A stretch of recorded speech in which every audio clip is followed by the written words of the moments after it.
Tudo começou com um sonho, que se tornou real. Ser mais que um supermercado, fazer parte da vida das pessoas.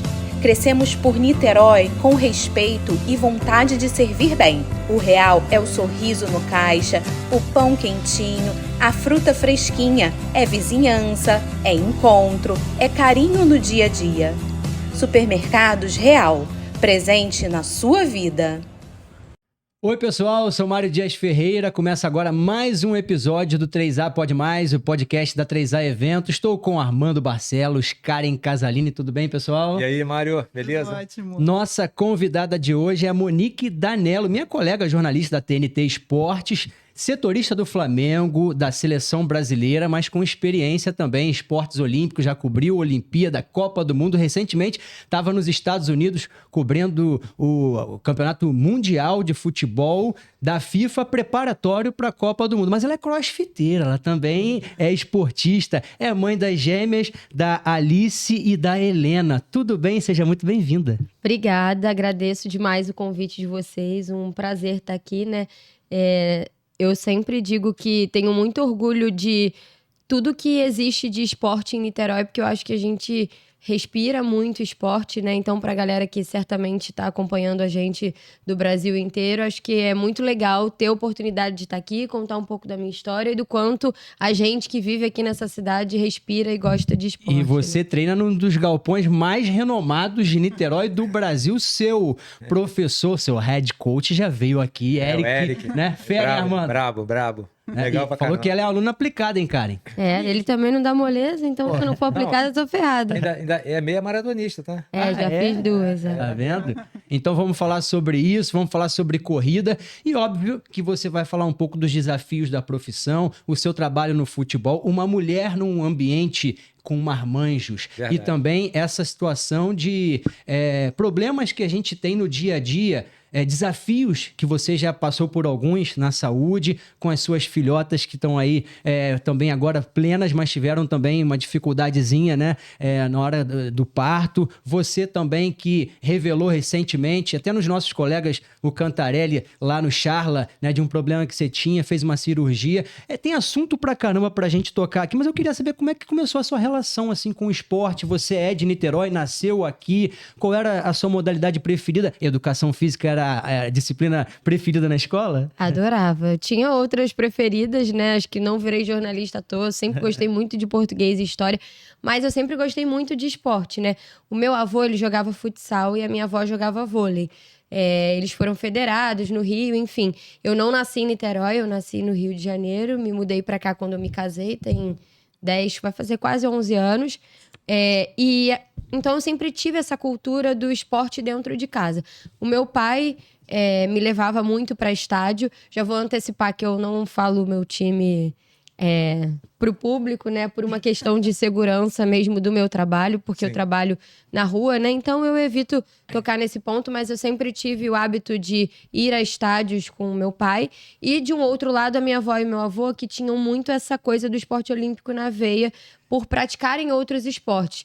Mas desde criança, na minha casa, a gente jogava de tudo. Então, batalha naval, a gente fazia os negocinhos, os desenhos no papel durante o dia pra noite, depois da escola, jogar. Jogava muito com meu avô ping-pong, né? Que no esporte a gente fala tênis de mesa. Espera aqui. Opa. Joga pra caramba também, Opa, mano. vambora. Tá dizendo, se bater no meu cafofo, meu irmão, eu tô invicto ainda. E então sempre foi assim. E aí, com os meus avós, eu tinha muito hábito de assistir esportes. A gente via jogo de vôlei, de basquete, de tudo. E eu estudava num colégio que tinha Olimpíada escolar.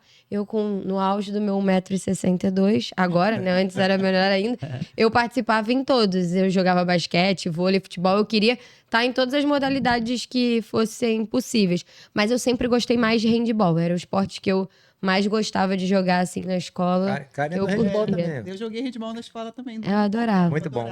Mas a minha altura não me favoreceu. Mas como é que você caiu no futebol? Como é que entrou dentro? Isso foi programado, sem querer? Como é que foi? Quando eu comecei a pensar em fazer faculdade, eu queria muito ser jornalista. Primeiro veio o negócio do jornalismo, porque quando eu estava na 4ª série do ensino fundamental de antigamente, meu colégio fez uma visita ao jornal O Dia. E era, assim, muito diferente de hoje. A gente recebeu a capa do jornal em filme, sabe? Igual o filme de foto. Eles faziam aquela capona de filme e aí a gente recebeu, viu como era o processo de produção de um jornal, uma redação. Gráfica, né? Nossa, eu achei aquilo incrível. Então, desde ali eu falava, quero ser jornalista, porque eu já gostava de falar em público e tudo mais. E aí, como eu sempre gostei muito de esporte, eu falava, quero ser repórter esportiva, quero falar de futebol. Então, tinha muito essa coisa, né? Eu vivia ambiente de Copa, na rua dos meus avós, pintava a rua. Então, já tinha esse gosto pelo esporte. E quando eu descobri essa coisa aí da redação, eu falei, quero trabalhar com Porque isso. sempre teve uma relação, futebol é homem, né? Mulher é de um tempo pra cá, que eu não sei de qual tempo que mas 10 anos, sei lá. Acho que mais recente... mais popular mesmo, deve ter uns 10, 8 10 anos. pra cá, né? E antigamente Mas você já começou direto no futebol? Eu comecei... Primeiro, eu não fazia reportagem ainda, né? Eu entrei como estagiária, então trabalhava numa área de uma coisa que hoje nem existe mais. Que era você mandar notícia por SMS de celular. Meu Deus do céu. Aí você, tipo, sei lá, seu time é... Qual o seu time, irmão? Não sei se você Eu fala. sou o melhor de todos que tá ruim agora, mas Então, aí você mandava lá um SMS com flu para um número X e eu ficava lá, né, fazendo uma curadoria de todas as principais notícias do dia e te atualizava do seu time no SMS. Hoje isso nem existe mais, né? Então eu comecei com isso e aí depois eu migrei para reportagem. No início eu fazia um pouco de tudo. Minha primeira pauta na rua foi um treino do Botafogo, quando o Louco Abreu tava no Botafogo. Eu nunca me esqueço. Você estava em qual emissora? No Esporte Interativo. Esporte Interativo que é já. o mesmo lugar que eu trabalho desde sempre, só que no início era Esporte Interativo e de alguns anos pra cá virou TNT.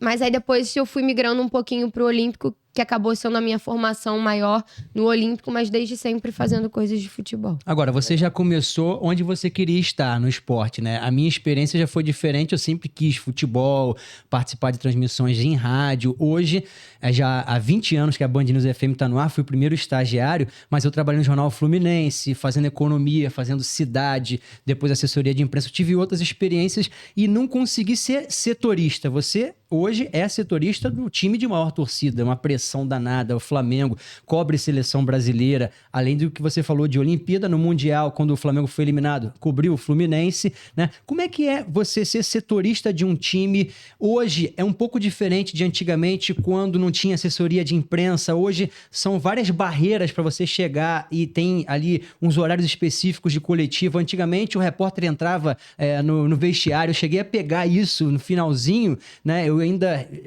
recém-promovido, fazendo Maracanã, título do Flamengo na época do Obina, mas é muito diferente, né? É muito diferente. Hoje em dia os acessos são muito restritos, então a gente, assim, vai muito pouco ao CT. Antes da pandemia até a gente ia mais, mas acho que a pandemia, né, em todas as áreas, né, inclusive no esporte, trouxe, né, várias perspectivas diferentes e no futebol também foi assim, e as pessoas olharam e disseram, bom, né, tem algumas coisas aqui que na pandemia a gente foi obrigado a fazer, mas que deram certo. E eu acho que o caminho de restringir cada vez mais veio pós-pandemia. Então, hoje, assim, são dias raros os dias que a gente vai ao CT, que a gente tem acesso, que a gente vê alguma coisa de treino, né? Até para o público que nos acompanha. Talvez a polêmica mais recente, que foi envolvendo o Pedro e o Felipe Luiz no Flamengo. É difícil a gente saber o que acontece no dia a dia, como o jogador treina, não treina, porque a gente não tem, né, esse tipo de acesso. Então, eu digo que o trabalho de setorista hoje é um trabalho mais complicado, porque é um trabalho muito de construir fonte para você ter acesso à informação, porque você não está mais ali vivendo, né? Aquele ambiente tanto assim. Você vive um ambiente de jogo, quando tem uma pauta ou outra, mas não é como antigamente, né? Nessa época que você citou, que a gente entrava e saía, né? O tempo inteiro e podia ver, podia perceber. Então, é um trabalho de construção de Uma fonte. relação maior. Mas como é que funciona, por exemplo, a relação... Porque assim, por você entrevistar os jogadores por várias vezes, né? Deve-se acabar tendo um relacionamento, né? Por mais superficial que seja, você acaba gerando uma amizade, mas um coleguismo, né? Uhum. E aí vem aquela pergunta difícil que você precisa fazer. Como é que funciona isso? Eu acho que é muito importante, Armando, a gente, desde o início, né, deixar claro na relação ali que há uma separação, né, entre relação pessoal e profissional. Eu digo em que sentido? Por exemplo, tem jogadores que já estão há muitos anos no clube. Então, esses jogadores, eles já me conhecem de muito tempo, né? Sabem que eu tô sempre ali presente. E eu acho que o principal dessa relação é uma relação de respeito, onde o cara vai entender que às vezes você vai precisar tocar... Mas entende? Na maioria das vezes entende. Algumas vezes eles não gostam, né, de um comentário ou outro, né? Porque faz parte, as críticas fazem parte. O meu trabalho é muito mais informar do que opinar. Mas hoje em dia o jornalismo é um pouco diferente, então a gente acaba opinando sempre.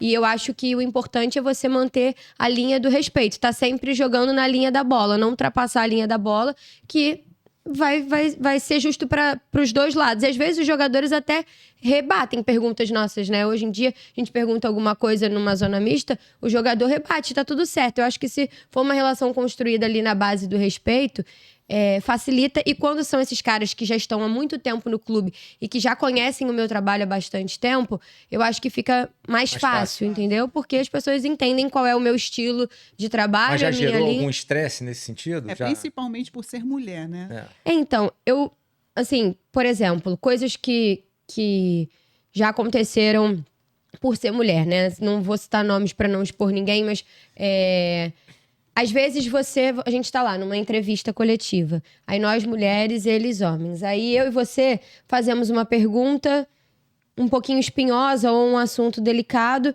e aí a resposta pra gente vem muito superficial. Às vezes nem olhando na nossa direção ou olhando nos nossos olhos. Aí eles passam uma rodada, eles vão e tocam no mesmo assunto, aí o nível de profundidade na resposta e de interação para responder o tema é diferente. É mesmo? Tem, ainda existe, né? Não dá pra gente dizer que não existe, às vezes, uma diferenciação e tal, mas eu acho que as mulheres já quebraram muitas barreiras, né? A principal delas é hoje a gente ver tantas mulheres num ambiente de cobertura de clube, de seleção, coisa que a gente não via quando eu comecei.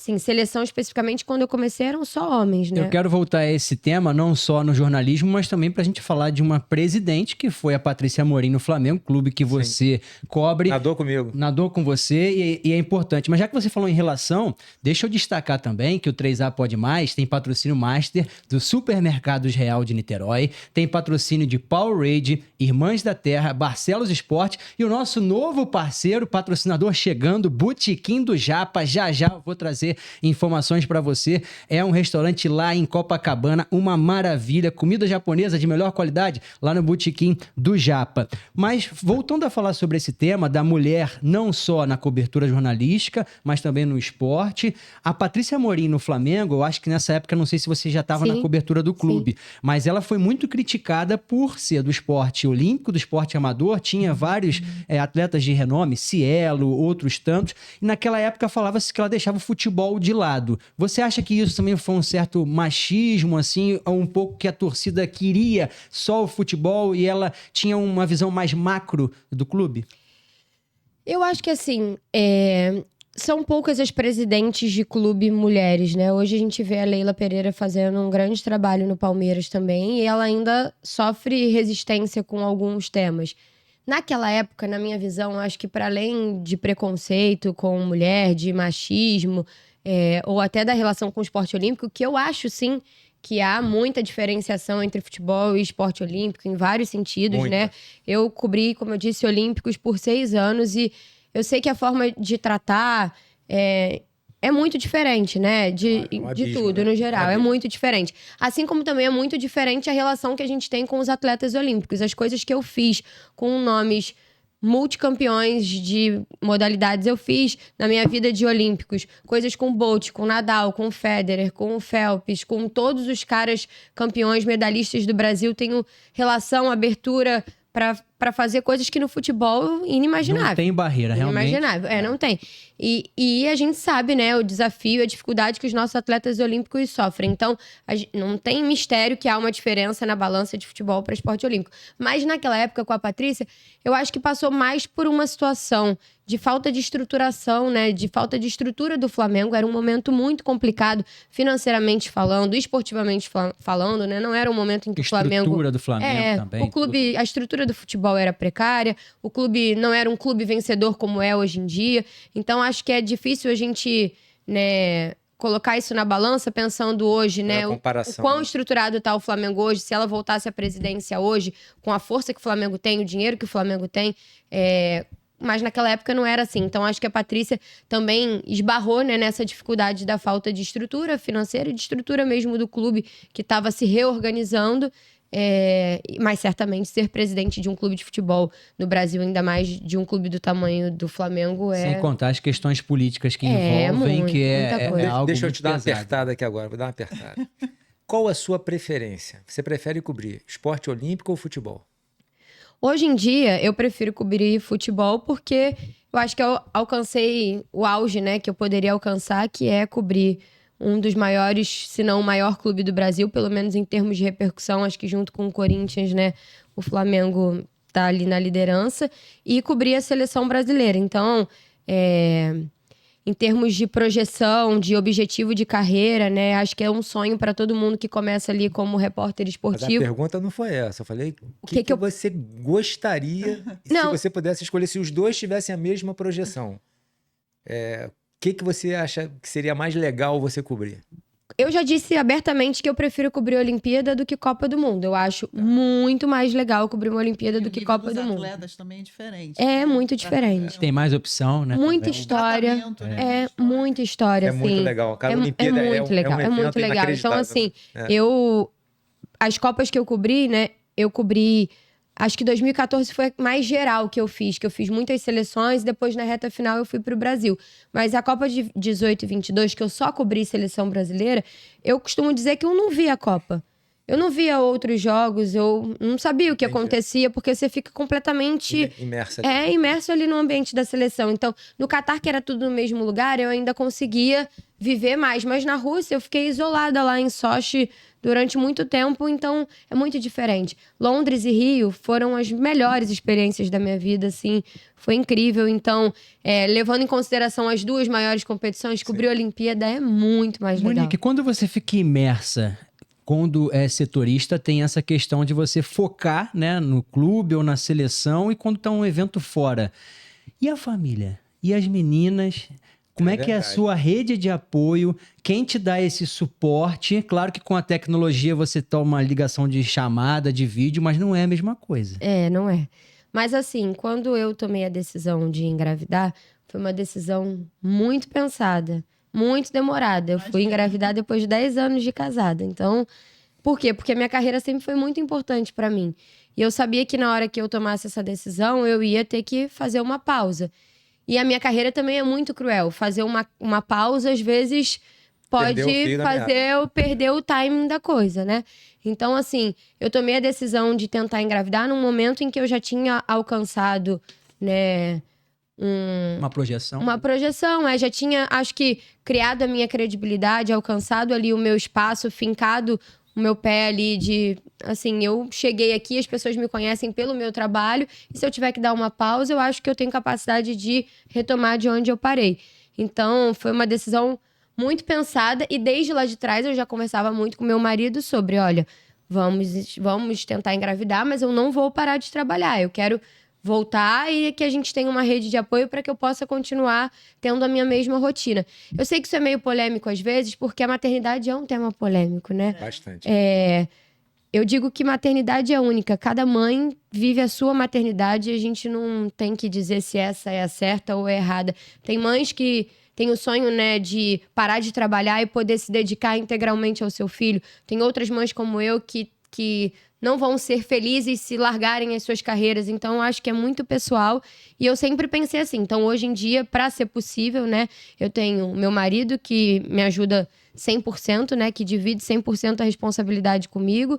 Os meus pais, a minha sogra, os meus cunhados, né? Que são as pessoas mais próximas que vão para minha casa todas as vezes que eu tenho que viajar, ficar fora para poder ajudar. E tem as pessoas que trabalham com a gente também na minha casa, que são super de confiança. E assim eu digo que é uma semana de cada vez. Tipo, pra eu estar aqui, eu penso hoje, nesse dia, nessa escala, quem é que pode ajudar? Né? Porque às vezes é muito tempo que você fica fora, né? A última vez foram 40 dias e no ano passado, quando elas tinham 8 meses, foram 45 dias. Nossa, então, quando você criou o perfil Mamãe Danello, foi também por conta disso, de uma não sei se foi uma pressão, algo que você precisava dividir com outras mães que também passavam pelo mesmo, independente da profissão, se é esporte, se é numa atividade profissional fora, né, a modalidade ou jornalismo, você acha que isso também foi importante para você poder desabafar um pouco e mostrar que dá para fazer isso com toda dificuldade?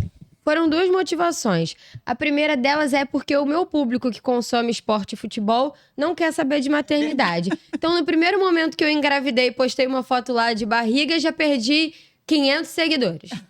Logo de cara. Então, eu falei, bom, óbvio que eu vou postar minha rotina aqui, né? Eu tô grávida, enfim, né? Não tem como eu desaparecer grávida. Mas quando as meninas nascerem, se eu quiser fazer um conteúdo disso, vou ter que começar a pensar em talvez criar um outro perfil nichado pra isso. Porque toda vez que eu postava coisa, a não sei quantas meninas estavam na UTI, porque tristeza todo mundo quer, então, engaja, conta né? um pouquinho dessa passagem sua, porque, assim, numa gravidez normal, entre aspas, você praticamente trabalha faltando um mês, né? Sim. Você não teve você teve que se ausentar durante 2 meses. Eu saí bem antes. Foi assim, Armando, eu tava, né? Eu, como uma pessoa extremamente metódica e planejada, eu já fui pautando a minha gravidez pelo que vinha pela frente. Então, eu falei, bom, minha última viagem foi para uma data FIFA em Belém, que foi a estreia do Diniz na seleção. Aí, na sequência, o Brasil ia jogar em Cuiabá contra a Venezuela, sei lá. E na minha cabeça, essa viagem eu ainda poderia fazer porque eu não tinha entrado na janela de 28 semanas. E a última, por sorte, ia ser no Rio contra a Argentina, não ia ter viagem. Aí eu já não poderia viajar mais, mas ainda poderia trabalhar, então eu estaria lá. Nada disso aconteceu, né? Brasil e Argentina, eu tava já com as meninas na UTI nascidas.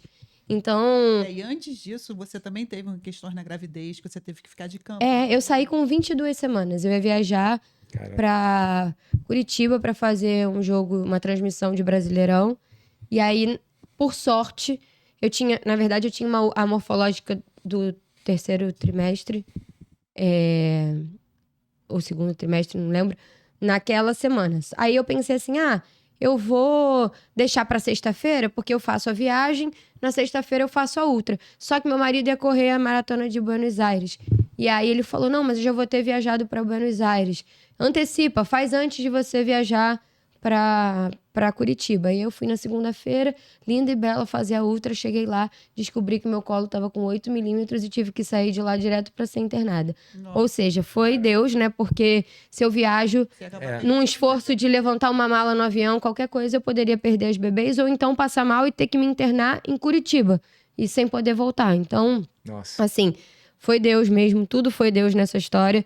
E aí, com 22 semanas, eu internei a primeira vez.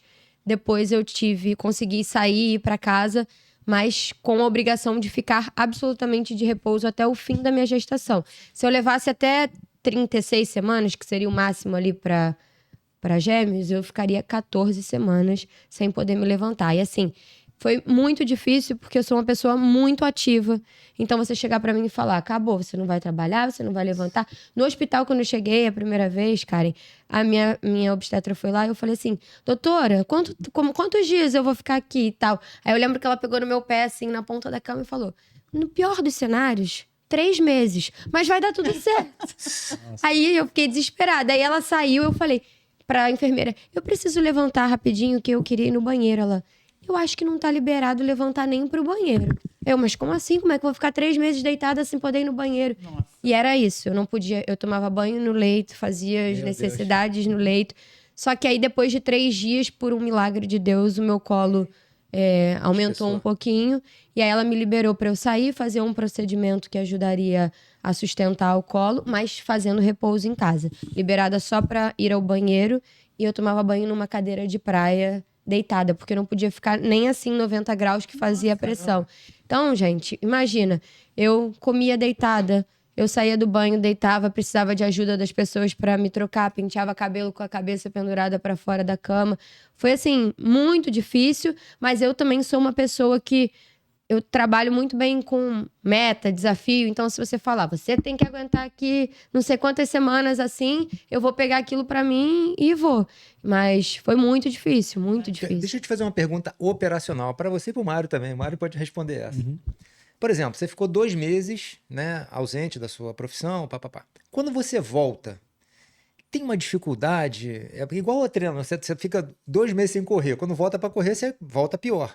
Como é que é? Como é que funciona essa dinâmica de vocês, né, poderem responder ou, né, se comunicar? Porque Mário, cara, Mário, eu converso com o cara e é um absurdo, cara. O cara não gagueja um minuto, cara. É um computador, né? É a IA. A gente tem a IA do Mário aqui. Acho que é igual bicicleta, né, Mário? Tudo é prática, né? Aprendeu a andar, não cai Eu fiquei mais. mais que 2, né? Porque eu parei 19, 20 de setembro e voltei em fevereiro só, né? Que foram 2 meses deitada, mais 2 meses das meninas na UTI, E aí mais volta um normal. periodinho. Volta normal. Você se sente estranho, assim. Pra mim, acho que foi mais estranho porque eu fiquei muito tempo deitada.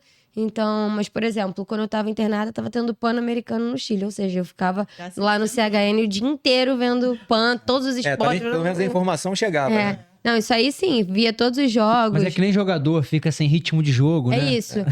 Você se sente estranho. É. Acho que eu estranhei mais na hora de fazer perguntas em entrevistas e tal. Parece que você... Perde o ritmo do jogo mesmo. Perde Exatamente. traquejo. Mas volta também. É isso, é igual bicicleta, né, mano? Pronto. Depois... Beleza, era só curiosidade. mas- Podemos voltar a Mas pauta. conta um pouquinho sobre as suas filhas depois nasceram prematuras, né? E ficaram também 2 meses na UTI neonatal. Isso, 67 dias. Até por isso, né, voltando, foi uma das motivações para eu criar o Mamãe Danelo. Primeiro porque eu vi que não daria para misturar os 2 temas, né? O meu público no meu perfil gosta muito de esporte, então eu falo muito do que eu cubro, né, que é Flamengo e Seleção, e de outros, eventualmente, jogos que eu faço. E falo muito de vida saudável, né? O público consome muito também esse conteúdo de você tentar ser meio esportista, das atividades físicas, alimentação. Então, ali, o que as pessoas gostam de ver é a Alice Helena, o natural, brincando, crescendo, isso as pessoas gostam. Mas os temas mais complexos, não dava para eu abordar ali. Um público diferente. Então a minha motivação foi criar o perfil porque eu não fazia ideia do que era prematuridade, eu não fazia ideia do que era o ambiente de UTI neonatal. Na minha cabeça, se você fizesse aquela primeira ultra morfológica, que é quando todo mundo espera para contar para os outros que tá grávido, e o médico falasse, tá tudo certo, não tem nenhum problema, que dali em diante não ia ter mais nada. E aí, quando eu caio nesse universo de UTI neonatal, eu descubro a quantidade de problemas que um bebê pode nascer, a quantidade de problemas que os bebês podem enfrentar, mesmo depois de diagnósticos de gravidez normal, a criança nasce com um problema. Então, assim, eu falei, eu quero compartilhar, né? Querendo ou não, eu tinha até vontade de escrever um livro sobre isso, me falta tempo, mas eu pensei, bom, se eu sou uma pessoa que tem o dom de me comunicar, né, é a minha profissão. E eu descobri um mundo aqui de informações que se alguém tivesse me Até passado... para ajudar outras pessoas. claro. Né? Se eu comecei, Armando, a procurar informação quando deu esse negócio no meu colo, que eu nem sabia, fiquei deitada, e depois minha bolsa rompeu, eu fiquei com bolsa estourada, internada. Eu comecei a procurar informação de... O que acontece? A criança consegue sustentar até quantas semanas com uma bolsa rota? Se você perde líquido, pode recuperar? Não sei o quê.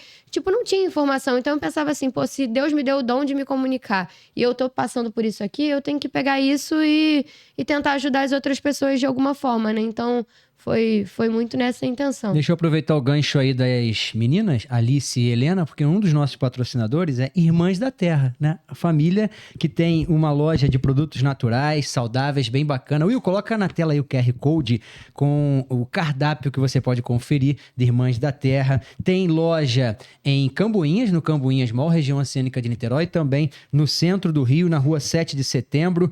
E aí você tem ali suplementos, tem quentinhas saudáveis. A Monique que tem uma vida bem agitada, de repente você vai lá, consegue comprar comida saudável, botar no seu congelador. Como é que é para você essa questão da alimentação? Porque cobertura de clube, por mais que agora tenha os horários de assessoria, você fica às vezes presa, tem uma coletiva de manhã, à noite vai ter um jogador que vai chegar no aeroporto, tem aquela vida toda agitada, para você também manter a sua alimentação regradinha. Olha, esse é um grande desafio, né, da minha profissão. Alimentação, beber água, principalmente em cobertura, né, quando eu viajo. Eu acabei de vir dos Estados Unidos, vocês imaginam. Depois queremos saber os bastidores dos Estados Unidos. É praticamente impossível, né, ser 100% saudável. Mas você consegue pelo menos fazer uma atividade física? Dá tempo? Não dá, né? Nada. Toda Você ficou 40 viagem- dias, agora 100. Tem que fazer. Nossa. Mas sabe por que cada dia eu andava 15 mil passos? E era assim, eu sempre me faço de trouxa. Levo um monte de roupa de academia pra ocupar espaço na mala e não Tênis de uso. corrida. Exatamente. Mas o Eric falava que caminhar faz o mesmo sentido que a corrida, só que Então, você caminha bastante. Cardio né? eu fiz bastante, porque se você pegar minha média de passos, eu caminhei de 10 mil a 15 mil passos por dia. Eu chegava a ter canelite, assim, sabe? Ficava com dor de tanto caminhar. Então, sempre carregando muito peso, muito calor. Então, nessa última, por exemplo, o calor desgasta. Mas, por exemplo, eu nos Estados Unidos, eu não consigo beber suco. Eu acho os sucos todos muito artificiais, aquilo me incomoda muito. Então, eu bebia muita água, mas aí na hora de uma refeição, comer uma coisa, que você vai beber? Um refrigerante. Tomava 0, mas refrigerante. Coisa que na minha rotina, nunca tomo refrigerante. Ah, vou numa festinha, uma coisa assim, eu posso tomar um copinho. Mas na minha casa não tem refrigerante, a gente não tem hábito de tomar refrigerante.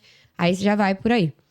Aí nos Estados Unidos, tudo muita correria, uma rotina assim de muitas horas de trabalho, às vezes não dá tempo, você tem que pegar uma coisa rápida. Aí tudo é fritura, tudo é comida lá não é nada sanduíche. saudável. Pois é glúten, porque se você vai tentar comer comida, vai naqueles restaurantes assim de rede, é muito macarrão. Então assim, voltei Fast food, com um corpo tudo. completamente inflamado, inchado, tô fazendo detox esses dias. É um grande desafio. Aqui no meu dia a dia, eu tento preparar e levar as coisas. Ter lanchinhos saudáveis, levar coisa para os estágios. Marmitinha, né? Porque aí eu já tenho um ambiente mais controlado de quanto tempo eu vou ficar na rua, o que eu preciso ter. E aí eu consigo fazer funcionar de um jeito melhor. Mas em cobertura, isso não é prioridade. A prioridade é o trabalho e é muita correria. Então, eu ia às vezes no mercado, comprava uns lanchinhos, aqueles negocinhos que vem queijinho cortado e maçãzinha cortada, pra ter alguma coisa. Mas na hora do aperto, assim, acabou um jogo, 3 da manhã, o que tem aberto? Um fast food. O que você vai fazer? Vai Não ficar tem, com fome, entendeu? né? Então, isso é um grande desafio. E a água, eu digo porque eu trabalho na rua o tempo inteiro. E toda hora dá vontade de ir no banheiro. Nem sempre tem banheiro. O que eu faço? Não bebo água.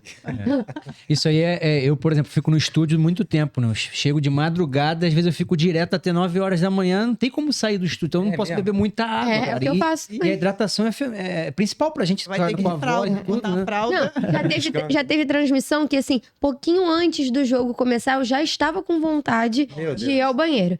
Aí ficava ali apertada, e às vezes em estádio que estava muito frio, eu ia ficando mais apertada. Aí quando dava a hora da entrevista do intervalo, eu falava com o coordenador no ponto: pelo amor de Deus, eu preciso ir ao banheiro muito rápido. Aí tira aqueles equipamentos todos, vai e volta. Às vezes coloca É um comercial desesperador. pra você fazer É um bate e volta. desesperador. E não tem banheiro químico igual a corrida que às vezes coloca espalhado no percurso. Tem que andar né? tem que andar mais 5 mil passos. Deixa eu aproveitar agora, já que você falou de hidratação, fazer uma pausa Power. Powerade tem adoçantes naturais, fonte de vitaminas, sódio, potássio, com menos de 80 calorias, mantém a hidratação, o equilíbrio do corpo e da mente. A Monique, que tá voltando agora fazendo crossfit, o Armando tá até ajudando aqui, porque vem bem lacrado, né? Não, o porque eu Powerade. já né? caí nessa Já, de abrir, né? e aí- É pegadinha, né? Então você agora, que já voltou dos Estados Unidos, tá fazendo os seus treinos, tá conseguindo já, aos poucos, voltar ao ritmo. É igual o ritmo de jogo também, né? Aos pouquinhos, não dá pra voltar de cara naquele ritmo que tava antes, né? Se depender de Eric, ele que já quer que chegue no primeiro dia lá, eu cheguei no primeiro Eric dia ele. pega Vamos pesado. fazer um treino full body. O que aconteceu no dia seguinte do full body? Só o fio de cabelo não doía. Aqui, ó, aquele full assim, né? body Ai, doendo. ai. Mas acabou que eu voltei e logo depois fiquei doente, né? Ainda tô com um resquíciozinho de sinusite. Mas eu tô indo, porque na minha cabeça, assim, constância é muito importante. Então, obviamente, se eu tiver em condições, né? Eu não tô sentindo dor no corpo, não tô indisposta. Só tô com ainda o resquício da sinusite. Então a gente vai fazendo coisas mais leves, mas como ele diz, pra dar um choque no corpo, né? Porque... Além do trabalho de força lá do CrossFit, você gosta também, o Armando até lembrou que já fez 2 meia maratonas, que você Isso. falou. Você costuma fazer corrida, pedala, gosta de nadar. Temos aqui 2 triatletas, eu né? sei que eles são sinistros. Então, eu fiz, né, natação mais nova. Recente eu até fiz um pouco mais, assim, por qualidade de vida.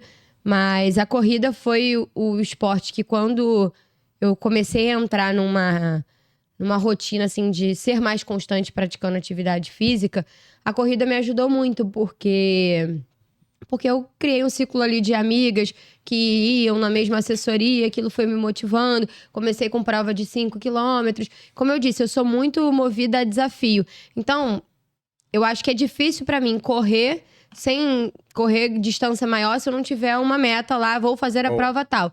Porque eu sou movida a desafio. Só que o que aconteceu foi, a primeira meia que eu fiz foi a do Rio em 2019.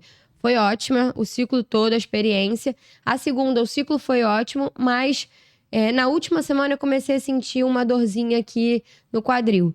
E aí, quando larguei na prova e chegou ali no Leme, que acho que era, sei lá, 8 quilômetros ainda, eu comecei a sentir muita dor. Era uma dor que radiava na lateral, assim, que depois eu fui descobrir que a lesão era do trato...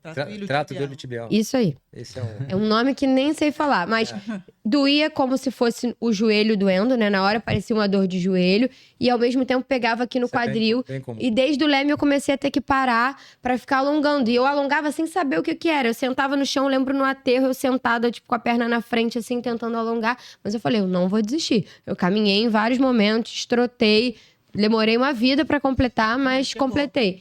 E logo depois eu ia fazer a meia de Buenos Aires. Então, eu tentei me recuperar. Fui lá no Haldren 1000 vezes, me ajudou, fez tudo que podia.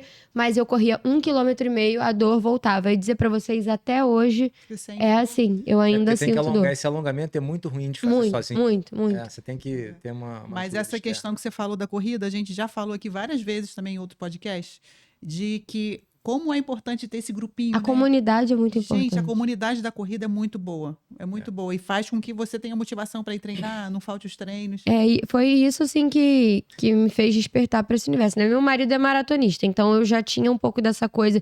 Eu ia com ele para provas fora do Brasil, sempre tem aquela prova de 5K antes da maratona. Eu falava, pô, quero participar desse ambiente e tal. Então, comecei a tomar gosto aí. Ele fez Nova York, a primeira eu fiz a prova de 5K sem ter o tênis apropriado, Nossa. sem treinar, sem nada, mas só porque eu queria viver a Participar, né? atmosfera, naquele né? ambiente. Aproveitar o gancho, Maratona de Niterói tá chegando, 14 de setembro, tem os 42 quilômetros, mas tem também quarteto, né, Karen? Tem a dupla, cada um fazer A 21, senhora tem está 6 convidada. Então, quilômetros. posso fazer. Você é Eu tenho que, nossa arrumar convidada. tenho que arrumar um grupo aí pra eu poder fazer uma distância menor, né? Juntar a galera lá do Tem galpão. tem distâncias menores se você não quiser fazer revezamento. Uhum. Tem 15 quilômetros e tem 6 quilômetros. 6 quilômetros Podia eu tenho fazer um grupo de condições. jornalistas, meu amor. Podia, vamos A gente pode revezar. fazer. Ano passado a gente fez um quarteto da Band News, foi bem legal, foi bacana. E esse ano, talvez uma dupla com o Zé do Zap, que apresenta comigo lá o Notícias da Manhã. Ou então a gente vai fazer o de 15. Estava conversando com o Rafa aqui antes do programa de hoje. Então a gente aproveitem, porque as inscrições estão bombando, né? Então, a gente já está com 2.500 inscritos. E o cenário é legal. maravilhoso, né? Incrível. Meia maratona aqui de Niterói foi um bonito. espetáculo, começa cedinho, né? A gente agora tem aí até algumas obras que foram realizadas em Niterói. Acho que agora vai ali São Francisco, vai São direto, Francisco né? ficou ótimo. Ficou ótimo, né? Ficou bem largo ali. Ali Ficou era um largo, dos né? pontos que Complicado, né? agora Depois ali ficou da bom. Frois, né? Ficou excelente ali. Ficou legal. Bom, deixa eu aproveitar e falar aqui do nosso patrocinador master, Supermercados Real. Coloca, Will, na tela o QR Code, o encarte digital. Você pode comprar pelo site, pelo aplicativo, WhatsApp. Cadastre-se no Clube Real Mais. Você vai ter ofertas mais do que especiais. Tem o inverno de promoções, inverno de ofertas. São 8 lojas. Piratininga, Avenida Central, Itaipu, Itacoatiara, Pindotiba, no Badu. Tem também Maria Paula, Santa Rosa, São Francisco, Icaraí, a loja que foi reformada, reinaugurada. Tá um brinco, tá um luxo. A Vinícola do Real, Pãozinho Francês. Olha, Monique, você que gosta também e precisa abastecer a casa com diferentes produtos, itens variados para a criançada, vá ao Real, peça em casa se você não tiver tempo, vá no WhatsApp que você vai com certeza gostar. Alice e Helena são rainhas do pão francês. Eu não tô Oba. podendo. Então, vamos lá. Já que você faz pouca coisa, você parece que é turismóloga. Eu tive até que pesquisar para saber o que é o turismóloga. Me conta um pouquinho pra gente, o que é a turismóloga e como é que você inseriu isso dentro dos seus afazeres? As duas coisas que eu mais amo na vida, Armando. Esporte e viajar, né? Além da minha família, Bem né? parecida comigo. Tirando a minha família, obviamente, que é meu maior tesouro, mas, tipo, coisas pra fazer ou viver e tal, é esporte e viajar. Então, lá atrás, quando eu fui fazer faculdade, né, prestar vestibular, primeiro que meu objetivo era passar numa faculdade federal. E aí, então, eu me inscrevi em todas as estaduais e federais para fazer vestibular. E algumas não tinham comunicação, que era, né, o meu carro-chefe, que eu queria fazer jornalismo. E aí, na Unirio, né, que era federal, tinha o curso de turismo. E eu queria tentar fazer lá, prova para lá, para ter mais uma chance em mais uma universidade. Eu falei, vou tentar para turismo, porque é um negócio que eu gosto muito, né? Eu gosto muito de viajar, eu acho que esse universo deve ser muito legal. Era uma faculdade, né, que você olhando a grade curricular, tinha muita coisa, assim, a acrescentar. E aí, no fim, eu fiz faculdade, prestei jornalismo para algumas e prestei para turismo lá na Unirio e eu passei. E aí, na época, eu comecei a fazer as duas faculdades. Eu fazia de manhã turismo e à tarde jornalismo. Mas começou a ficar, né, obviamente, impraticável, né? E como lá era uma faculdade federal, eu não queria abrir mão de me formar numa federal. Eu estava fazendo jornalismo na particular. E aí eu era muito jovem, tinha 17 anos na época, eu falei pra minha mãe, eu vou seguir na faculdade de turismo, vou tentar começar a trabalhar nesse universo, porque eu tava gostando muito, era uma faculdade muito legal. E aí depois pra frente, quando eu terminar essa, eu retomo jornalismo, já que eu vou fazer jornalismo na particular e eu sou jovem, deixa eu me formar aqui porque eu quero ter um diploma de uma federal. E assim eu fui, aí comecei a estagiar no terceiro período em agência de viagem, meu estágio era mais no universo corporativo, então era organizando viagens de empresa, mas os trabalhos, as atividades de campo, era tudo muito legal. E no fim, né, a parte curricular, a básica das duas faculdades é muito parecida. Então, quando eu retomei para estudar jornalismo, eu já eliminei toda aquela parte inicial ali, porque as matérias eram as mesmas, né? Então, eu me formei em turismo no final de 2000, eu entrei 5, 6, 7, 8. Final de 2008 eu me formei em turismo. E em 2012 eu já estava formada em jornalismo, porque eu eliminei muita coisa e retomei. Mas foi um período assim da minha vida de decisões, porque eu fui contratada, já trabalhava com carteira assinada em turismo, ganhava bem. E aí, né, voltei a fazer jornalismo, apareceu a oportunidade de fazer processo seletivo no esporte interativo, aí era para ser estagiária, dar um passo atrás, voltar a ganhar menos, ganhar a bolsa de estágio e tudo mais. Meus pais me ajudavam, né, minha mãe principalmente, que é minha grande incentivadora, sem ela não seria ninguém. Então, minha mãe falou, não, minha filha, eu te ajudo, não tem problema, você tem que dar esse passo atrás agora, é o que você ama, vamos nessa. E aí, em 2009, eu troquei o turismo definitivamente pelo esporte e comecei a estagiar. Turismo, então. Não, e o pessoal acha que jornalista é rico, né? Porque nossa. aparece na televisão, tem famoso, uma certa né? fama, né? Tem seguidor pra caramba. Não é bem assim. Agora, você conseguiu, através do jornalismo e do turismo, uma coisa leva também a outra para você, no seu segmento hoje, Sim. seja do futebol, seja cobrindo a Olimpíada, você tem essa base do turismo para sair também daquele só resultado, falar de Sim. time, de jogador. Você chega num lugar, você consegue fazer uma matéria mais ampla, mais elaborada. Acho que isso também te deu uma base muito boa, cara, né? quanto mais você tem conhecimento, É mais isso. agrega a tua profissão, né? E tem uma coisa muito assim, eu viajo muito a trabalho. Então, eu ajudo muito nas logísticas das minhas viagens. Eu tenho uma visão muito mais macro do que é melhor, do que pode dar certo, do que pode não dar certo, das companhias que funcionam, que não funcionam, nesse lugar, assim, assado, hotel. Então, eu contribuo muito, né, com as pessoas que trabalham comigo para Da logística, né? É muito importante a gente ter uma logística segura pra gente fazer um bom trabalho. Senão, a gente começa a passar um monte de perrengue aqui e ali que reflete na cobertura. Então, além de eu organizar todas as viagens da minha família, tudo que a gente faz, roteiro, ter total conhecimento disso, isso me ajuda nas logísticas das minhas viagens. Então, eu troco muito ideia com a produção que organiza, né, na TNT as minhas viagens. Acho que você é irmã de Karen. Isso me ajuda muito. E graças ao meu trabalho também, hoje eu tava até fazendo a conta por causa daqueles memes de rede social lá pra você. É a sua vez. Aí hoje apareceu um de viagem, eu tava fazendo as contas. Eu já fui a 29 países. Muito disso legal, por conta do meu trabalho. Já fui profissão, né? pra lugares tipo Sérvia, Eslovênia, Eslováquia, Polônia, que eu... Qual foi o maior perrengue em viagem que você já passou? Na Sérvia, com toda certeza. Na É série. mesmo? Que foi o Mundial de Handball de 2013, que o Brasil ganhou o título inédito às meninas, né? Foram campeãs do mundo inédito. Era um torneio exclusivo do esporte interativo na época, que a gente transmitia. Tava muito frio, né? Era dezembro, então foi temperatura na casa de menos 13 graus, muito gelado. Eu acabei ficando doente logo no início. E eu quase tive que voltar pro Brasil, porque ninguém sabia o que era. Eu tive uma alergia, que eu não faço a menor ideia até hoje é o quê, porque eu não tenho nenhuma alergia com nada de alimentação. Mas lá, no início, o Brasil ficava numa cidade de interior, que era Nice, que ninguém falava inglês. Então, os restaurantes não tinham cardápio em inglês, era tudo muito difícil de comunicação. E aí, logo no primeiro dia, segundo dia, a gente comeu uma carne que eu não sei de que era, mas na minha cabeça é a única coisa que me remete, que pode ter me dado essa alergia, era muito vermelha, assim, sabe? Não vermelha de igual carne vermelha, era uma carne branca vermelha, avermelhada. E aí eu comecei a ter uma alergia no dia que o Brasil ia estrear, eu acordei cheia de placa vermelha, assim, tipo placa alta, sabe? Aqui no pescoço, na barriga, no peito, muita coceira, aquelas placas altas. Eu fui socorrida pelo pessoal da seleção de handball. O doutor da seleção me atendeu, eu recebi injeção, fiquei sendo cuidada por eles e tal, com remédio, né, com controle total deles. Aí foi regredindo e eu consegui ficar, mas foi assim...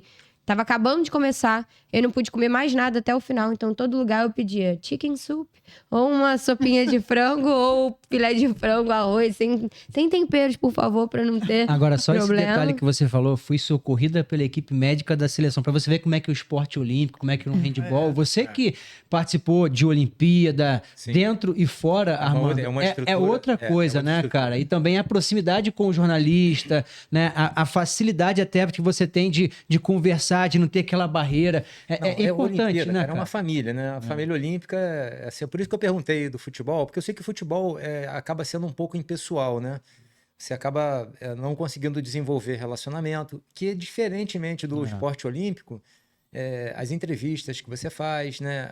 As identidades que você tem com os atletas fazem com que você consiga ter um rapport, né, com as pessoas que você mais se identifica. Cria um de uma elo, outra né? forma. Cria um elo, cara. Não, Então- mas assim, nesse sentido, eu não tenho do que reclamar, porque eu já fui socorrida na seleção, passando mal agora na Argentina mesmo, Brasil e Argentina, eu fiquei praticamente sem voz, pedi um socorro, o doutor Rodrigo Lasmar me deu todos os remédios que eu precisava pra Entendi. melhorar, mas ali foi um ambiente que eu fui ser atendida no quarto da supervisora da seleção. Me deitou lá, me deu a injeção, ficou me monitorando lá, porque era realmente... Eu tinha uma relação muito próxima com eles, né? De muitos anos cobrindo handball, de me sentir em casa. Então, assim, eles salvaram minha vida. Não. Em todos os sentidos. Pra eu poder continuar lá fazendo o Mundial e ver o título inédito. E de salvar mesmo. Porque o doutor falou pra mim, se você demorasse um pouco mais, provavelmente sua garganta ia fechar. Porque o nível de placa, eu nunca tinha tido uma alergia na vida.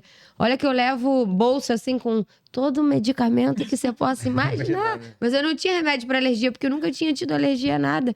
Então, assim, isso é um quê do esporte olímpico que, de fato... O esporte olímpico, cara, assim, a minha primeira experiência, né, quando eu fui para Sydney, cara, é uma coisa incrível. Eu brinco assim, é a forma mais próxima que você pode se sentir de um jogador de futebol, é você indo para o esporte olímpico. Porque tem a Porque o visibilidade tratamento, ali. Você né? tem uma visibilidade, você tem um tratamento lá dentro completamente diferenciado, né, cara? Você está indo a representar o teu país. Então, assim, cara, realmente a Olimpíada, eu nunca frequentei o ambiente de futebol para poder comparar, por isso que a curiosidade de perguntar. Mas, assim, a Olimpíada, cara, é fantástico. Eu acho que vale cada gota de suor. Para nós, a cobertura também, né, É muito Monique? incrível. Foi muito Rio 2016 foi, assim, algo histórico, né? Na minha geração, assim, talvez a gente regule um pouco a idade, acho que eu sou um pouco mais velho, mas você tá vivendo ali aquele ambiente. Copa do Mundo também é legal, mas a Olimpíada você fica mais próximo, né? Você dos atletas, das delegações. E são do muitas histórias de público, superação, muito. né? Então, São. os nossos atletas mesmo, né? As histórias que a gente teve, o Diego ganhando a medalha no Rio depois de tudo que tinha passado, a Rafaela ganhando ouro depois de tudo que tinha passado. Quando a Rafa, ela foi eliminada lá em Londres, né? Que ela dá o golpe pegando na perna e aí foi eliminada. Quando a gente volta pro Brasil, eu fui lá no Reação em Jacarepaguá fazer uma entrevista com ela, que acho que é uma das mais emocionantes da minha vida. Ela é uma criança, né, processando tudo aquilo que aconteceu, sofreu racismo nas redes sociais depois de ser eliminada, uma coisa assim inacreditável.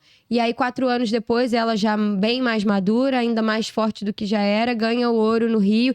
Você pensar que você tem relação próxima com essas pessoas é surreal, né? E é uma coisa quando falam família olímpica, eu acho que é muito esse ambiente. Eu sinto falta disso do dia a dia da cobertura de E Olímpica, nós, né? até como torcedores, e vou falar aqui como um jornalista barra torcedor e adepto e fã de esporte. Nosso último episódio com o Marcelo, né, Marcelo Ferreira, foi incrível. foi cara. incrível. E eu tava ali diante de um ídolo, de um esporte que eu gosto muito. Não pratico, não sei velejar, mas eu cobri depois a Martini com o ouro, junto com a Caena Kunze. Foi muito legal. E depois tantas pessoas me procuraram, acho que eu nem falei com vocês. Ele falou que era vizinho da Cláudia, que é a esposa do meu tio. E Niterói, né, todo mundo se conhece, né? Todo mundo, que episódio legal. E o Marcelo hoje não tá mais, né, naquela vibe, não continuou como técnico, como dirigente, já teve até sua passagem, mas hoje ele quer, né, afastar, quer curtir a vida, curtir a família, jogar tênis, saiu daqui para jogar tênis com o filho. Não é todo mundo que, às vezes, quer manter ele no esporte. Por exemplo, Armando, e vou aproveitar aqui, na Barcelos Esportes, ele mantém ali o pessoal do triatlon bem, claro, protegido ali com as suas bicicletas, ele vende, ele conserta. Fala um pouquinho aí pra galera, Armando, que tá nos conhecendo hoje, aproveita para seguir lá, a Monique já tá seguindo 3A, pode mais, ativa o sininho, compartilha, né, com a galera. Nas suas lojas em Ipanema e em Niterói, você vende as peças, você conserta as bikes normais de ciclismo e também aquela de passeio, né, cara? Então, as lojas hoje, cara, elas não são mais compra e venda, né? As lojas hoje são serviço. E uma das coisas que a gente faz como serviço é a transmissão de informação. Então, as pessoas que chegam para fazer um triatlo, um ciclismo, né, uma natação até, ou uma corrida, elas vêm buscando, porque assim, para uma pessoa que nunca fez nada, é difícil, né? O cara chegar, vou pedalar, como é que é? Quer informação também. Né? Tamanho de bicicleta, é uma venda consultiva. E é isso que a gente faz lá, entendeu? Essa venda consultiva. A gente transcendeu a questão da compra e venda. É mais uma questão de consultoria. QR Code na tela aí, Will, pra gente compartilhar aí com a galera. Solução para sua bike, a garantia de compra com essa fera aqui e toda uma equipe também, que tem uma equipe nota 1000 lá nas lojas. Com certeza. Ipanema e Niterói. Em Niterói, né, Rua Joaquim Távora 33, Ipanema, Rainha Elizabeth 440. Karen Casalini, a próxima perguntinha para nós. Vamos lá, uma coisa que a gente quer saber bastante. Teve agora esse Mundial de Clubes, né? Que, nossa, pareceu Copa do Mundo. Agora conta pra gente, sabe que você estava lá, ficou lá durante 40 dias. Conta pra gente esses bastidores, a gente precisa saber, né? Olha, gente, foi incrível. Quando eu saí daqui, eu achei assim que talvez a competição não fosse da liga, sabe? As pessoas não estavam falando tanto, né? Ia parar o Brasileirão. Todo mundo quer ver o seu time em ação, como que vai ser e tal. Todo mundo achava que os brasileiros, né, iam ser atropelados pelos europeus, que não ia ter nenhuma chance dos times brasileiros avançarem. E aí eu acho que conforme a competição foi acontecendo, e especialmente vendo, né, os enfrentamentos entre brasileiros e europeus, aquilo foi trazendo um clima muito legal. Foi muito diferente, assim, né, no dia a dia. A gente não tem oportunidade de cobrir os maiores clubes do mundo, né? Clubes das principais ligas europeias. E lá a gente teve essa chance, especialmente tendo a chance de cobrir esses clubes contra os nossos clubes daqui que a gente cobre no dia a dia. Então, foi muito legal, foi muito legal. Os jogos, né? Eu, por exemplo, os que eu estive, né? Foi Flamengo e Chelsea, Flamengo e Bayern, o Flu e Inter de Milão. Foram jogos muito legais, assim... O ambiente... Em termos estruturais, né? Vamos supor, a gente sabe que lá os Estados Unidos, né? Eles são conhecidos pelo espetáculo, né? Eles gostam de fazer espetáculo. Você vai no basquete, você não tira o olho da quadra um minuto. Você já começa com uma interação. Nos intervalos dos quartos lá tem outra interatividade. E assim vai até o final. Você não consegue levantar para o banheiro, né? Você fica ali o tempo todo. Eles chegaram a querer trazer isso para o futebol. Como é que funcionou lá? Os jogos, assim, foram muito legais. Sempre tinha um DJ, agora na reta final, né? Que era no MetLife, o DJ ficava no alto. Então, qualquer parada, né? E tinham as paradas para hidratação por conta do calor. Tinha sempre DJ animando. Tinham todas aquelas ações parecidas com NBA. Eu até brinquei que tinha uma ação que ficava filmando as pessoas e a cara da pessoa entrava na bola do jogo. Eu falava, cara, de onde tiraram essa ideia? Porque você aparece no telão, só que a sua cara tá dentro de uma bola de futebol. Tipo, as pessoas... O que é isso? Mas, assim, eles fizeram muitas ativações, assim, nesse sentido. Acho que toda a cerimônia que foi criada de abertura ali do jogo, a gente tava falando aqui antes, né? Na minha opinião, eu acho que poderia ter ficado Depois que eles testaram na primeira rodada, eles poderiam ter deixado mais para os jogos decisivos, aquela entrada lá, NBA, jogador por jogador, porque os estádios são muito grandes, então os jogadores vinham de muito longe, né, se perdiam no caminho, mas eu acho que eles tentaram trazer atrativos e assim, afinal, foi surreal. O show de abertura, o show do intervalo lá com o vocalista do Coldplay, toda a estrutura, tudo que eles fazem, assim. Os estádios são incríveis, a estrutura, assim, no pré-Copa, né? Eu já tinha conhecido alguns na Copa América do ano passado e agora outros no Mundial. O MetLife, que vai ser o estádio da final da Copa. Incrível, uma estrutura incrível, assim. Então, você acha que esse campeonato ele foi um pré-teste aí para as Olimpíadas? Ah, com certeza. Desculpa, para a Copa do Mundo. De seleções. Eu tenho até dúvida se o Brasil vai conseguir sediar a Copa do Mundo de 2029 como deseja, de clubes, né? Porque na minha cabeça eu acho que pode ser que a FIFA acabe usando esse torneio que será sempre pré-Copa para fazer como uma espécie de evento teste, como né? era a Copa das Confederações. Exatamente. Mas sobre o público, a gente sabe que o futebol, o soccer lá não é prioridade, longe disso. Alguns estádios dava para notar em algumas fases bem vazios, fora Real Madrid, torcida mundial, Bayern de Munique. Os times brasileiros levaram também Bastante muita torcida, tem gente que mora fora, mas dava para notar que durante a competição eles baratearam o ingresso para tentar resolver essa questão. Fecharam o anel de cima. Isso aí, lá, a repercussão local mesmo nos Estados Unidos, tinha muita com relação ao campeonato? Então, nos Estados Unidos não tinha muita repercussão. A gente viu poucas propagandas, a gente via as pessoas falando muito pouco sobre isso, porque a gente sabe que esse não é o esporte principal pro norte-americano, né? E americano é bairrista. Pois é. O que tem são os pontos fora da curva, né? Eu falava, existem muitos fãs do Real Madrid, muitos fãs da Premier League, tinham muitos fãs do Paris Saint-Germain, porque tinha acabado de ganhar a Liga dos Campeões. Então, tinha procura, né, para jogos desse tamanho, dessas grandes potências. Os jogos de brasileiro, né, que os times brasileiros levaram muita gente. E eu acho que tende a ser um pouco parecido na Copa. Eles tiveram que baratear, teve ingresso a $11, dependendo do jogo. A FIFA fez algumas ações, por exemplo, se você comprou ingresso para ver um jogo em Orlando, você vai ganhar outro ingresso para outro jogo em Orlando. Então, eles tiveram que fazer ações. E como a gente está falando de uma próxima Copa enorme, né, porque aumentou o número de seleções, eu acho que, assim, vai ter muita demanda para jogos de seleções da primeira prateleira, mas vão ter muitos jogos de seleções de prateleiras abaixo, que eu imagino que não vai ter toda essa demanda. A diferença que eu vejo as pessoas do mundo inteiro, elas viajam para ver Copa do Mundo. Então, quando vier a Faz Copa... turismo. Exatamente. Não vão só os brasileiros para os Estados Unidos, vão os europeus, vão os sul-americanos de outras seleções que estarão lá, porque a Copa, ela movimenta muito, né, as pessoas nesse sentido. E era um pouco diferente nesse caso. O que tinha lá de torcida de europeus, basicamente, eram pessoas que já moravam nos Estados Unidos e eram fãs. Entendi. Que tinham, de brasileiro, não. Os brasileiros e os argentinos, esses sim... Muita gente do Brasil que foi, esses sim foram. Mas fora isso, times de outras ligas e europeus, era com todo mundo que já morava lá. Na Copa isso vai ser diferente. As pessoas se mobilizam de todos os países para ir. Mas mesmo assim, por ser uma Copa gigantesca, eu acho que ainda jogos de seleções de prateleiras menores, a demanda vai ser menor pequena, também. né? Posso falar de outra Copa? Copacabana? Princesinha do Mar?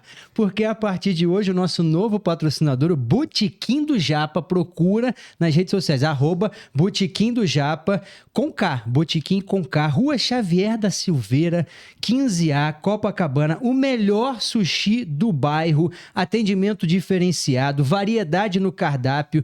Olha só, no cardápio tem uma variedade... Você conhece pipoca de camarão com chips de harumaki? Não, mas vou conhecer. Esse negócio aí deve ser bom, hein? É uma delícia, crocância e sabor em cada detalhe. É um ambiente aconchegante, agradável. Você pode pedir delivery. Eu já pedi lá em casa, entrega em Botafogo, na zona sul do Rio de Janeiro. Nós fizemos um pedido de hot e ficou quentinho, chegou quentinho. Mandar um abraço aí pro Gabriel, que é nosso novo parceiro do Botequim do Japa. Ele é pai do João. João também nada lá com a Bianca, no Fluminense. Duas feras aí, medalhistas no campeonato estadual. Da família nadadora. As crianças na natação. Boa. E também, obviamente, ligados ao esporte. Sabe que aqui é um espaço de credibilidade. O 3A pode mais crescendo e a gente recebendo aí novos parceiros. Então, Botequim do Japa. Em breve, vamos lá fazer uma resenha com o Gabriel, com toda a turma. Monique também. Pode vir. me chamar. da adoro convidada. japonês. É, japonês, né? Todo mundo gosta, Quem não né? gosta? É.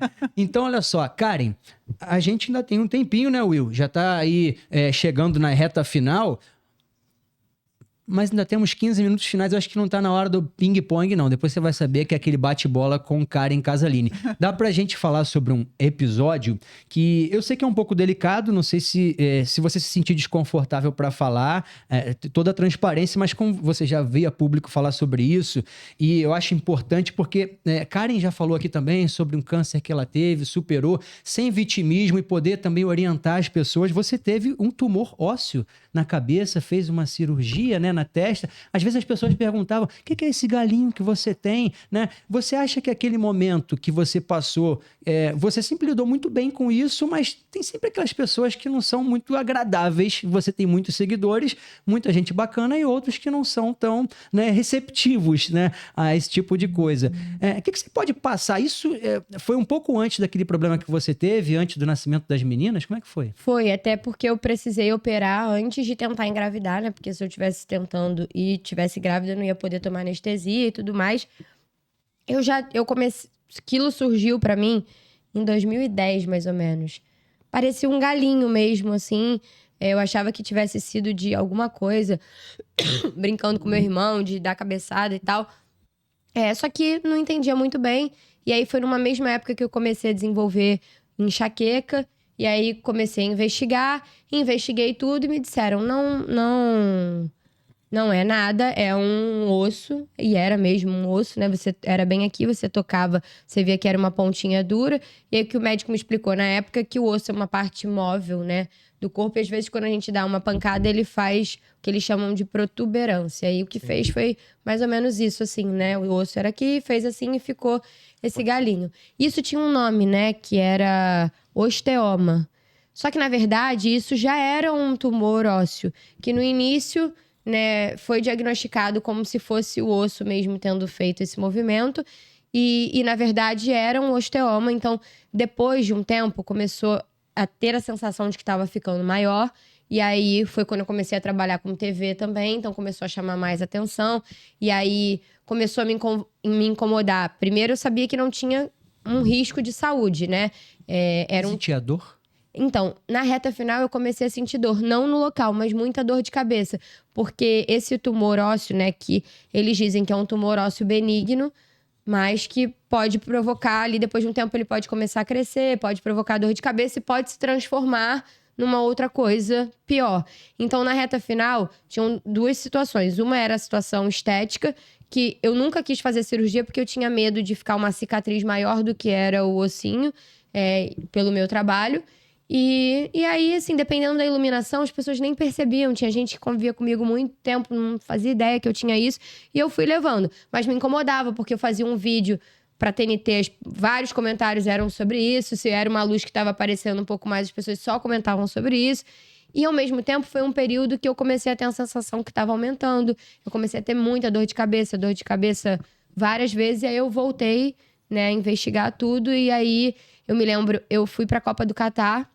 Lá eu senti muita dor de cabeça vários dias. Quando eu voltei, eu fui no médico no dia 26 de dezembro. Logo depois do Natal, eu fui no médico e ele falou, vamos operar. Aí me indicou, né, o Dr. Ronaldo, que é um cirurgião fera aqui de Niterói, que hoje em dia acho que já nem tá trabalhando mais, né, fazendo cirurgia, porque ele é um senhor. Ele falou, cara, essa cirurgia é simples, vai ficar uma cicatriz aqui dentro do cabelo, não vai ter problema nenhum, você vai precisar só se afastar ali por 10 dias, porque pode ter edema e tudo mais. E a gente vai mandar para biópsia, confirmar que é benigno para você ficar tranquila e você ficar livre disso antes que vire, né, um problema mais grave. E aí foi isso, assim, foi uma decisão muito pensada. Eu operei no pouco antes do carnaval de 2023, em fevereiro, e engravidei em maio de 23, então foi tudo cronologicamente organizado. E deu benigno, né? Deu benigno, graças a Deus. E nem dá pra ver a cicatriz, né? É imperceptível, não dá nem saber qual lado. Agora, uma coisa assim incrível, né? A gente tava falando de alimentação. Que às vezes a gente não tem noção, né? A gente fica muito preso apenas em... quero emagrecer, quero ser fit, né? Antes de eu fazer essa cirurgia, né? Eu sofro de um problema que eu acho que nunca falei muito disso em público, né? É um tema agora da moda, mas que eu já tenho conhecimento há muito tempo, que é o lipedema. Sim. E então, hoje em dia é um tema altamente batido, mas até pouco tempo não era. E eu sempre procurei muito, né, entender como é que era isso. O meu é um grau muito leve, mas que me traz incômodos. E aí eu fui numa médica em São Paulo e ela falou, vamos começar a fazer uma dieta anti-inflamatória para ajudar a desinflamar o seu corpo, vai te ajudar nesse E é processo. essencial para lipedema. E aí, Karen, ocasionou que eu comecei a fazer a dieta 15 dias antes de eu operar a cabeça. E assim, a espera era que eu ficasse 10 dias em casa porque ia ter edema, porque ia sangrar, porque ia ficar roxo. Eu não tive nenhum roxo. Nenhum. Eu tirei os pontos 5 dias depois, quando o Dr. Ronaldo tirou a faixa e olhou, ele falou... Se você tivesse que sair daqui agora para trabalhar, você podia trabalhar. Porque eu não tive nenhum edema. E foi muito porque meu corpo estava desinflamado, né? Então, a alimentação foi fundamental nesse processo. Impressionante, né? Como é que faz diferença, né? Surreal. Assim, eu fiquei curiosíssima, né? Porque eu fiquei 4 dias com aquela faixa na cabeça, além de eu não ver o resultado. Eu falei, meu Deus, será que vai tirar? Vai estar tudo roxo. Mas pro olho não tinha descido nada. Eu tava fazendo as compressas. Quando tirou, só tinha a marca da caneta de onde ele tinha marcado e não tinha nada. Então, sim, eu sei que tem muita gente aqui nos assistindo que é interessada nesse tema, né, de vida saudável, de esporte. Às vezes a gente acha que, eu vou só fazer a dieta para eu emagrecer, para eu ficar... Não. E é impressionante tem como o muita nosso gente corpo que reage. não tem essa informação a respeito do lipedema. Sim. Né? Não sabe nem o que é. Só vê que está inchado, principalmente coxa, né? Parte da eu coxa. tenho muito inchaço do joelho para baixo, muita dor nas pernas. E às vezes acha que é só gordura, que não é, mas pode ser um lipedema. Então, essa questão da alimentação também vai muito do seguinte: quando você tem um propósito maior, por exemplo, você entra para fazer um esporte, se programa para fazer uma meia maratona, ou um 10 quilômetros, ou um 5 até, que seja um desafio pessoal. Por você ter esse desafio, você já automaticamente você já passa a ter um cuidado um pouco maior, né? O cara, acabou de correr 10 quilômetros, não vai sair dele tomar um milkshake, né? Sim. Ele vai ter então ele passa a se cuidar um pouco mais. Então a importância, né, do exercício para até essa questão de cuidar da alimentação.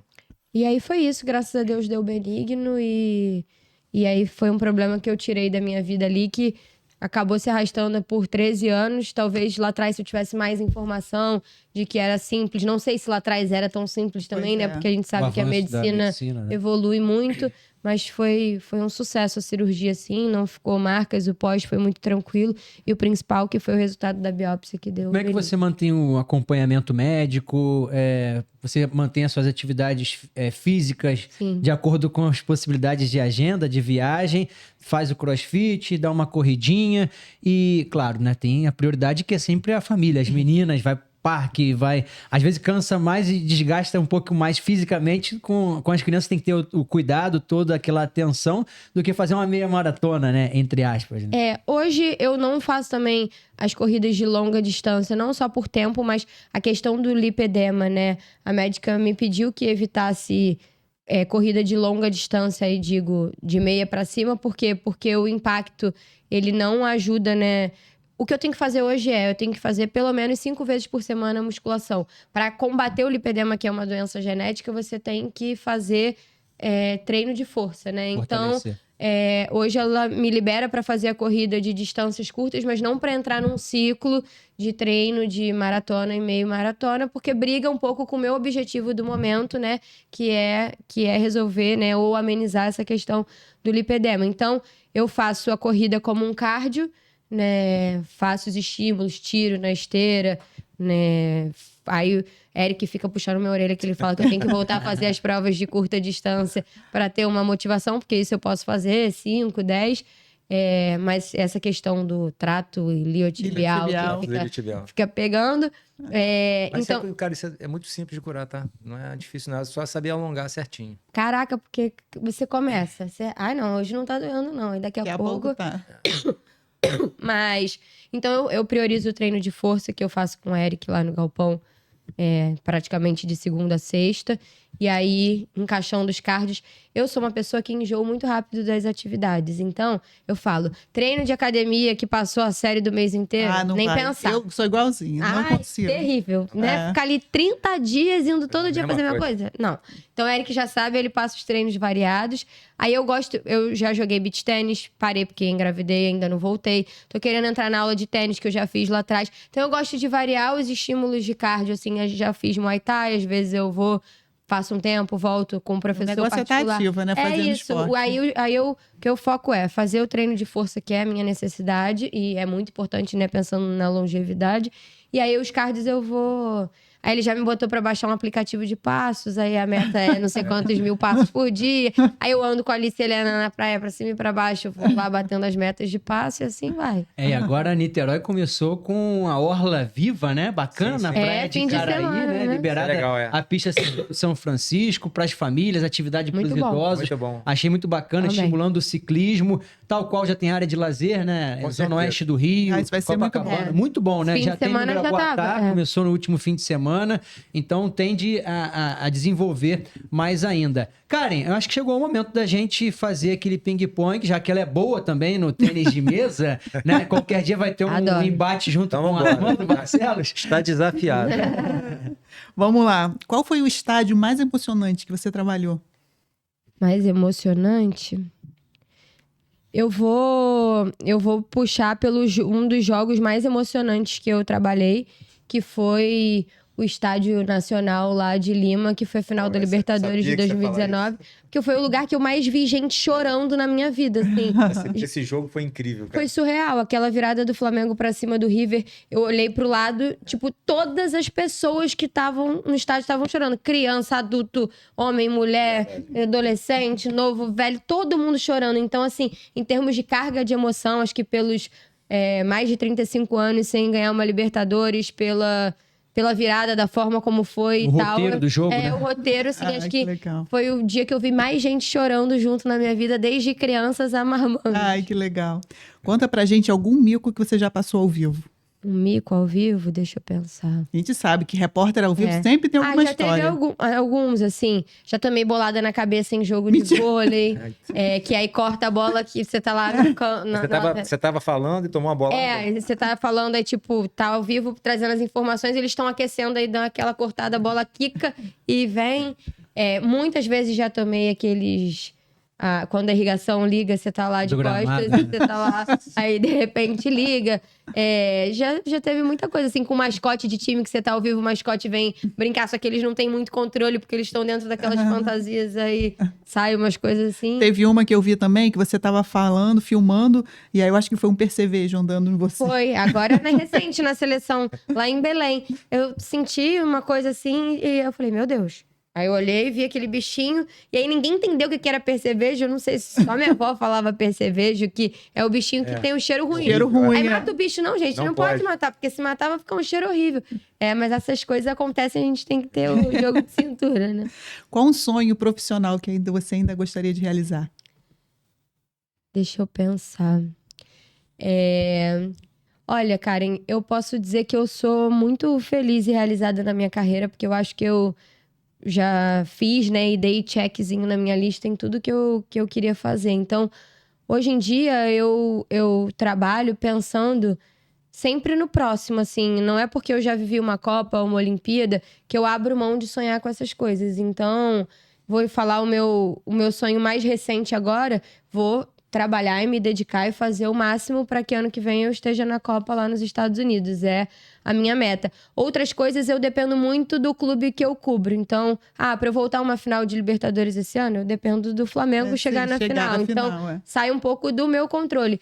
Mas o que tá no meu controle, que eu posso trabalhar, me dedicar. Então, mesmo já tendo vivido, eu não perco o brilho nos olhos pra estar lá. Então, meu sonho, minha meta mais próxima é, se Deus quiser, estar na Copa no que vem. Será que o Neymar vai estar na Copa? O que você acha dessa recuperação dele? Eu não sei, mas eu vou estar lá. Essas polêmicas envolvendo o Neymar, você que já cobriu seleção com ele em Olimpíada, que foi protagonista, em Copas 2014 do Mundo. com a lesão. Lesões. Você tem relação, assim, boa com esse tipo de jogador polêmico, Neymar, Gabigol, nas entrevistas? Eles te respeitam? Eu sempre tive relação ótima com o Neymar e com o Gabriel no ambiente de Flamengo e seleção. Assim, na minha visão, né? Eu sou fã do Neymar. Eu acho o Neymar um jogador extra classe. Acho que ele é o nosso principal jogador. E eu torço muito para que ele esteja bem para jogar essa Copa do Mundo. Eu acho que pra gente faz muita diferença. Eu acho que hoje a gente já saiu daquele cenário de Neymar dependência, de que a gente só, né, que tudo girava muito em torno do Neymar. Acho que a gente tem uma geração com bons nomes, mas pra gente estar numa prateleira de extra classe, a gente tem que ter o nosso jogador extra classe. Então, eu torço muito para que o Neymar se recupere. Eu acho que vai ser muitíssimo importante pra gente ter o Neymar, né? O Neymar é fora do comum. Ele sofreu com muitas lesões. Por exemplo, falando como jornalista e como torcedora, eu esperei muito que o Neymar fosse nas últimas datas FIFA, porque para o Brasil seleção muda o Brasil de patamar ter o Neymar em campo, contagia os jogadores que estão ali, porque é uma geração toda fã do Neymar, além dos mais experientes que já jogaram com ele, muda para o adversário que olha a gente de um outro jeito tendo o Neymar. Para o meu trabalho muda absolutamente, porque você cobrir um time que tem o Neymar é completamente diferente de um time que não tem. Então, assim, eu sei que o Neymar é um cara que divide muitas opiniões, mas falando de futebol, eu acho que ele é o nosso jogador mais extra classe. Então, espero muito que ele esteja lá e eu também, porque eu queria muito cobrir o Hexa, né? Eu sei que pra gente ser Hexa, a gente precisa muito do Neymar. Você está convocado. Tá aí. Isso. Tá convocado, Vamos embora pro Hexa, rumo ao Hexa. É isso aí. Bom, a gente está se aproximando aqui do final de mais um episódio muito bacana com Monique Danello, falando das experiências dela profissionais no esporte, da maternidade, essa ligação dela com o Niterói, que todos nós aqui temos um sentimento especial. Nosso 3A Pode Mais é feito aqui na W10 com o Will, né, em Niterói. Temos os nossos patrocinadores, muitos deles ligados a Niterói, como o Supermercado Real, que é nosso patrocinador master.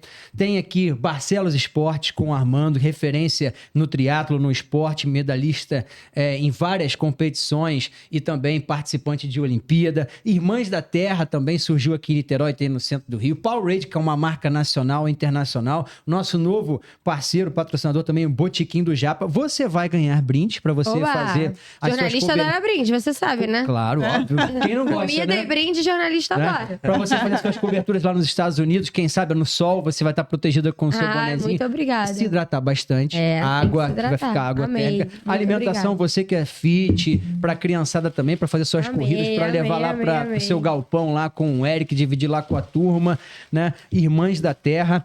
Amo. Quer fazer aquela consideração final? Foi bacana esse episódio, sabia, cara? Cara, incrível, né? Você vê que Niterói é um celeiro de atletas e é um celeiro de celebridades, né? Cara, a Monique hoje é uma celebridade dentro do esporte, da cobertura esportiva, né? Que carrega o nome aí de Niterói por morar aqui, embora não seja daqui. Mas, assim, é muito gratificante ter pessoas assim por perto, porque acaba divulgando, né? Não só o futebol, que é hoje a tua principal ação, mas também como os esportes, né, olímpicos, que eu, obviamente, sou apaixonado. E estamos falando aí da expectativa de Niterói e Rio sediarem Pan-Americano, né? certeza. Nossa, eu tô muito na expectativa, pensando no lugar que eu moro, que eu puder fazer com todo o meu conhecimento que eu tenho de esporte olímpico pra gente viver isso, eu farei com o maior prazer. Já temos praticamente um evento teste, entre aspas, que vai ser o Desafio da Ponte já nesse domingo, né? Entre as duas cidades, 21 quilômetros, largada no caminho Niemeyer, emblemática. Quem sabe depois uma maratona, né, cara? A gente começou com o João Grave, começando em Niterói e terminando no Rio. Vocês que são organizadores de corridas, acho que até no PAN, se tiver a maratona, Eu né? tô bem vai próximo ser ali ao absurdo. comitê e nós vamos ter algumas modalidades aqui em Niterói e conto com você. Conta comigo, o que vocês Conta com você. precisarem, Já eu vou te convocar. já fiz de tudo de olímpico, de hipismo, a pentátulo moderno, esgrima, tudo. E, pô, Fechado. vai ser incrível se a gente A puder Praia viver de Caraí, isso. que já foi palco de várias competições do vôlei Sim, de sim. praia. A gente tem aí novas estruturas sendo construídas aqui em Niterói, o esporte crescendo também, a cidade desenvolvendo, a Maratona de Niterói, Corrida do Túnel, a Meia Maratona. Refaz aqui pra galera o convite, Karen, nessa reta final aqui da Maratona de Niterói em setembro. Dia 14 de setembro, Maratona de Niterói. Gostaria de convidar todos vocês aí que estão nos assistindo para participar lá do evento. É o maior evento de corrida aqui da cidade, bastante atleta, bastante distância, várias distâncias para você escolher, então todo mundo pode participar. Estarei lá, espero que a Monique também, nem que seja uma distância mais curtinha, Não, você 14 também de venha setembro, acho nos que prestigiar. uma Se não tiver curtinha dá tempo. alguma Dá tempo. cobertura internacional... Vou aprender né, com- não, eu vou- Fazer a Não, cobertura da maratona. Deixa comigo. Pode me chamar, vou com o maior prazer. Vou falar com o Eric Vou pra inserir aprender isso aí com o também. Armando aí esse alongamento do trato iliotibial que tô precisando. Então pronto. Coloca lá na pauta da TNT. Já tá em pauta já há muito tempo lá na Band News FM. A gente não é bobo nem nada. Com certeza. Tá sempre nos principais eventos. Então eu quero agradecer demais a participação de todos vocês. Convido a ativar o sininho 3A Pode Mais. Toda sexta-feira a gente tem episódio a partir das 2h da tarde, mas você pode acompanhar a qualquer momento, a qualquer hora, no YouTube, nas redes sociais. 3A Pode Mais, que tem o patrocínio master do Supermercados Real, Powerade, Barcelos Esportes, Irmãs da Terra, Botequim do Japa. É tanto patrocinador que daqui a pouco eu me perco. Eu tenho que anotar aqui, porque... E outra coisa, a gente não tá fechado para negócio, não. Pode chegar, que quanto mais agregar, é melhor ainda, Com né? certeza. Gente, um grande abraço, um beijo pra você. Prazerzaço te conhecer Eu que pessoalmente. agradeço Já te o assistia convite. também, nossa colega de profissão, Karen Armando. Na próxima também um convidado especialíssimo, como sempre, né? Com certeza.